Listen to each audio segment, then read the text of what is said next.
La crucifixión de Jesús.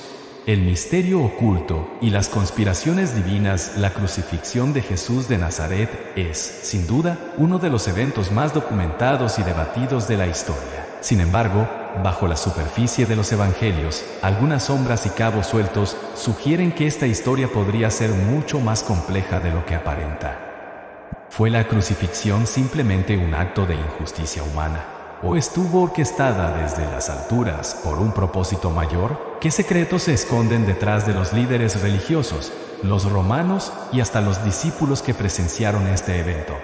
Prepárate para adentrarte en una narrativa que mezcla misterio, intriga y el plan divino. El consejo secreto de los líderes judíos. La conspiración contra Jesús. Todo comienza en un clima de tensión y temor en Jerusalén. Los días previos a la Pascua eran siempre un momento de fervor religioso y político, con miles de peregrinos llenando la ciudad. Pero ese año, algo diferente estaba ocurriendo. Jesús de Nazaret, un predicador carismático y hacedor de milagros, había capturado la atención de las multitudes. Para los líderes religiosos, su presencia no era solo un desafío, sino una amenaza directa a su poder. ¡Wow!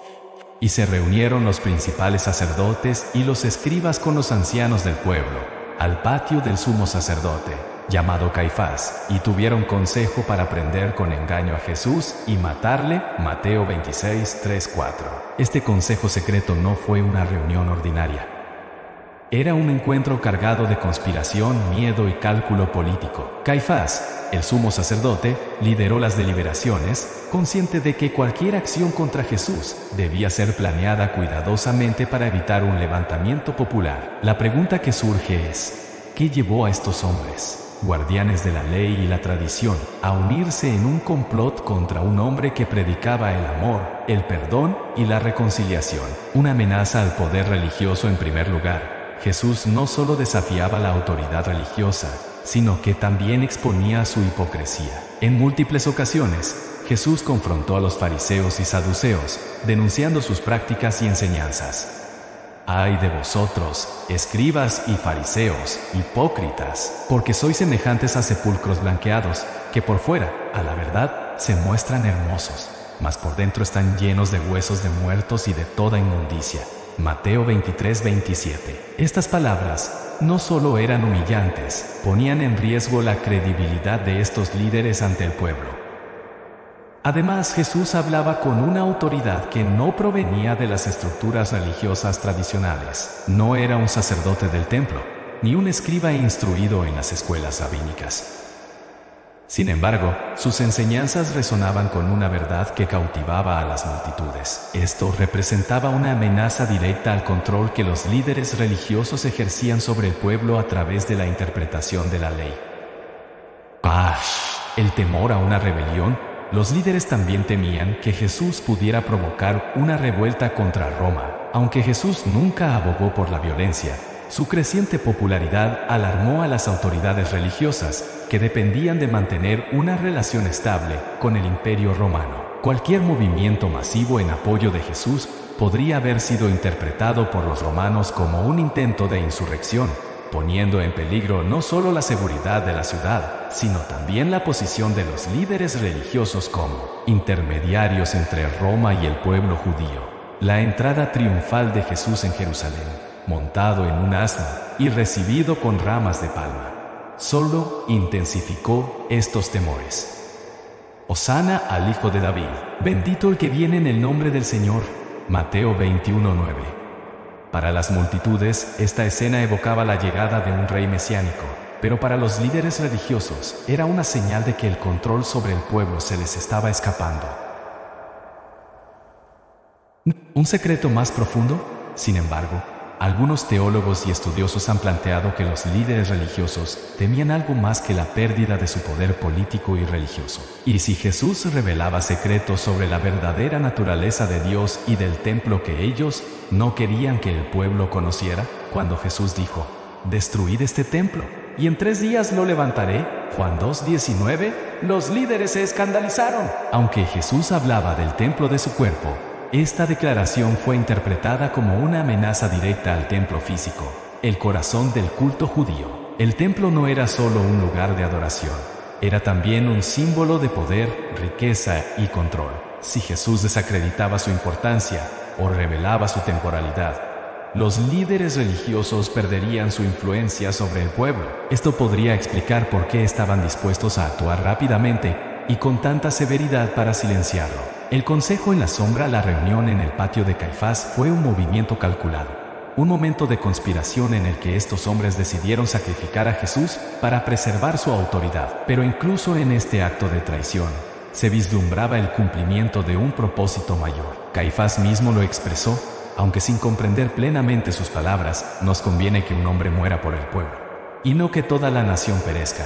Juan 11:50. Lo que estos líderes no entendían era que, en su intento de destruir a Jesús, estaban participando en el plan divino para la redención de la humanidad. Su conspiración no solo fue un acto de injusticia, sino también el cumplimiento de una profecía que cambiaría el curso de la historia. El inicio del sacrificio supremo, el consejo secreto de los líderes judíos, marca el comienzo del camino hacia la cruz. En su afán por mantener el control, estos hombres se convirtieron en instrumentos del plan de Dios, mostrando que incluso los actos más oscuros pueden ser usados para cumplir un propósito mayor. Pero la pregunta sigue en pie: ¿fue este consejo un simple acto de autoconservación o algo más profundo? ¿Fueron estos hombres conscientes de que estaban participando en un evento que resonaría a lo largo de la eternidad? ¿Judas, un traidor o un instrumento del plan divino? La figura de Judas Iscariote es una de las más controvertidas y enigmáticas en la narrativa de la crucifixión de Jesús. Su traición, marcada por el intercambio de 30 piezas de plata, ha sido interpretada durante siglos como el acto definitivo de codicia y deslealtad. Pero al analizar con mayor profundidad los relatos bíblicos y el contexto de los eventos, surgen preguntas inquietantes. ¿Fue Judas un villano movido por intereses personales, o fue un instrumento necesario en el cumplimiento de un plan divino predestinado? El papel de Satanás, un hombre poseído. El Evangelio de Lucas describe un momento crucial antes de la traición. Satanás entró en Judas, por sobrenombre Iscariote, el cual era uno del número de los 12. Lucas 22:3. Este versículo sugiere que Judas no actuó únicamente por voluntad propia, sino que fue influenciado o incluso poseído por una fuerza maligna. Pero esta explicación plantea una paradoja. Si Judas fue controlado por Satanás, ¿hasta qué punto fue responsable de sus acciones?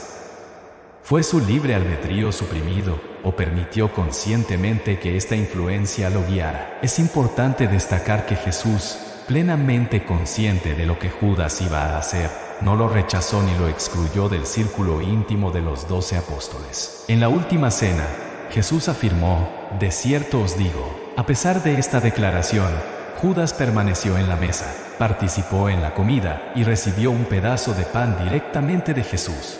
Un acto de profunda conexión y confianza. Lo que vas a hacer, hazlo más pronto. Uno de los momentos más inquietantes de la traición ocurre en el Evangelio de Juan, cuando Jesús dice directamente a Judas: lo que vas a hacer, hazlo más pronto. Juan 13:27.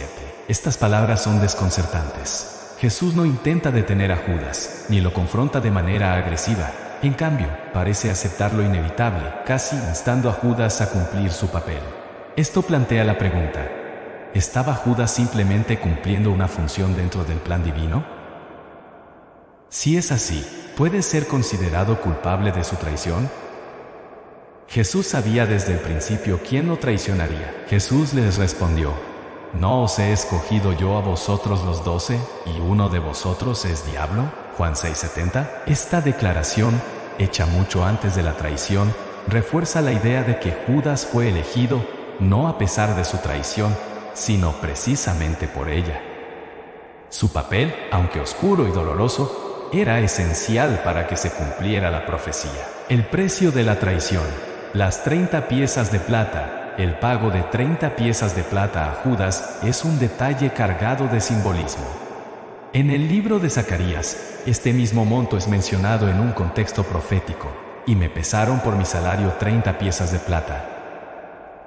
Y me dijo Jehová: échalo al tesoro, hermoso precio con que me han apreciado.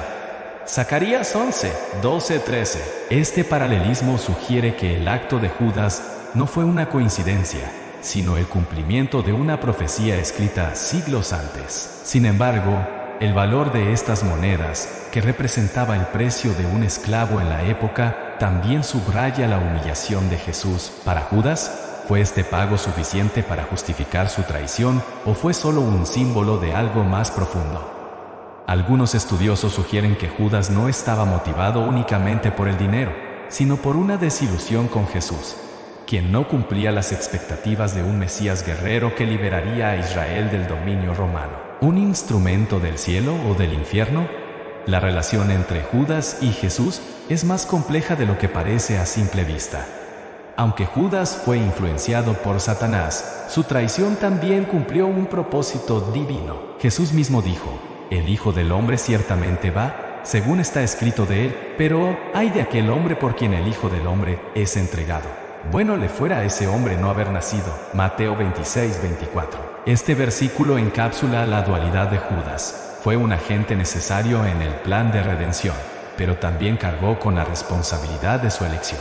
Algunos teólogos argumentan que Judas fue un peón cósmico, utilizado tanto por el cielo como por el infierno en una batalla espiritual que trascendía su comprensión.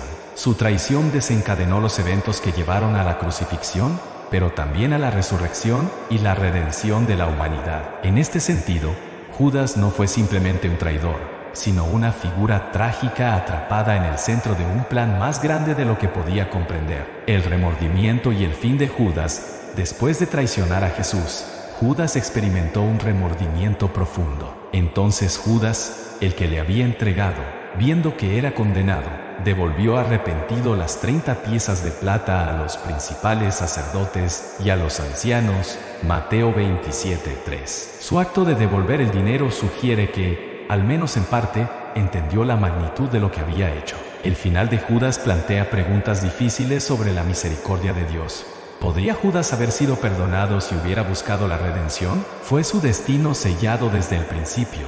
¿O su remordimiento fue un reflejo de su humanidad? Algunos ven en su muerte una advertencia sobre las consecuencias del pecado no arrepentido, mientras que otros lo interpretan como el acto final de un hombre que no pudo soportar el peso de su papel en la historia divina. El legado de Judas Iscariote sigue siendo una figura polarizadora en la fe cristiana.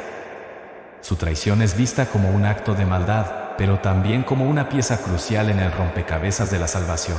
¿Fue un traidor por elección o un instrumento del plan divino? La respuesta quizás nunca sea completamente clara, pero su historia nos invita a reflexionar sobre el misterio del libre albedrío, la soberanía de Dios y la redención que se encuentra incluso en los momentos más oscuros. ¿Es Judas un villano, un mártir trágico o ambas cosas? La Biblia nos deja con una narrativa que, en su complejidad, nos desafía a mirar más allá de las apariencias y a buscar los propósitos de Dios, incluso en los actos más incomprensibles. El papel de los romanos, Pilato y el misterio del lavado de manos. Cuando Jesús fue llevado ante Poncio Pilato, la narrativa toma un giro extraño.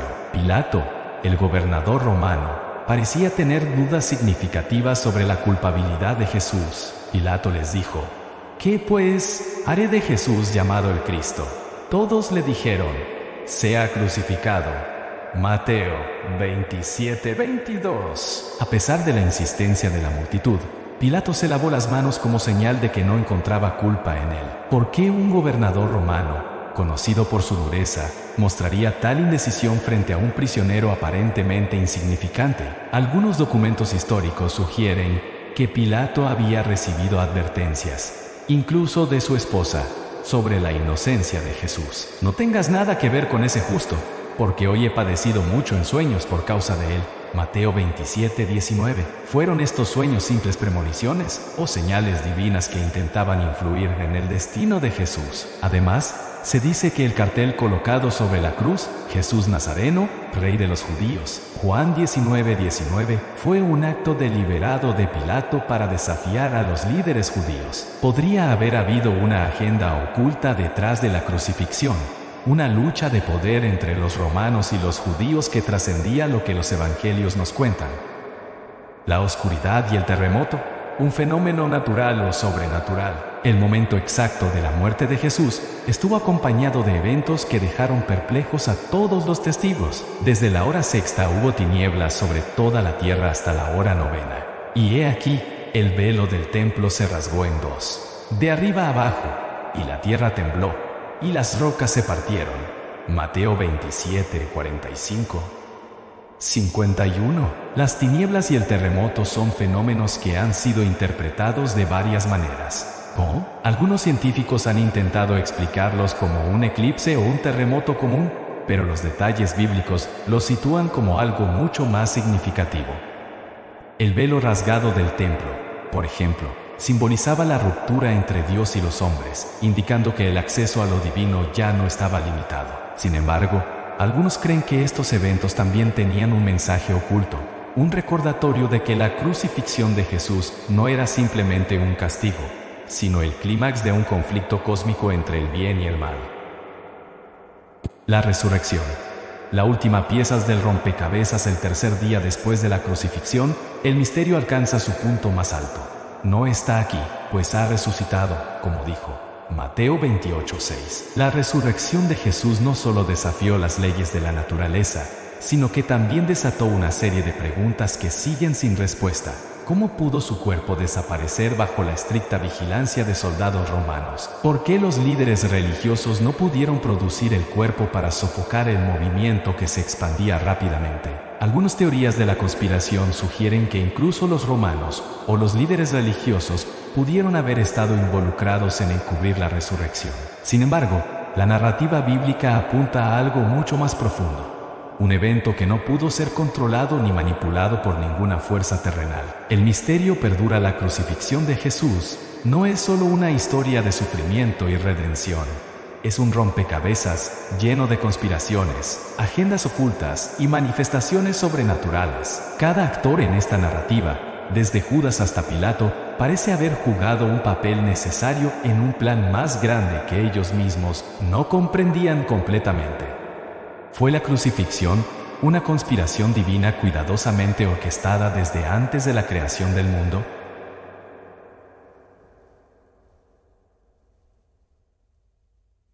¿Fue Jesús un mártir o un estratega divino que utilizó los actos de sus enemigos para cumplir su misión de salvación? Este misterio sigue resonando, recordándonos que, incluso en el sufrimiento más grande, puede haber un propósito eterno que trasciende nuestro entendimiento.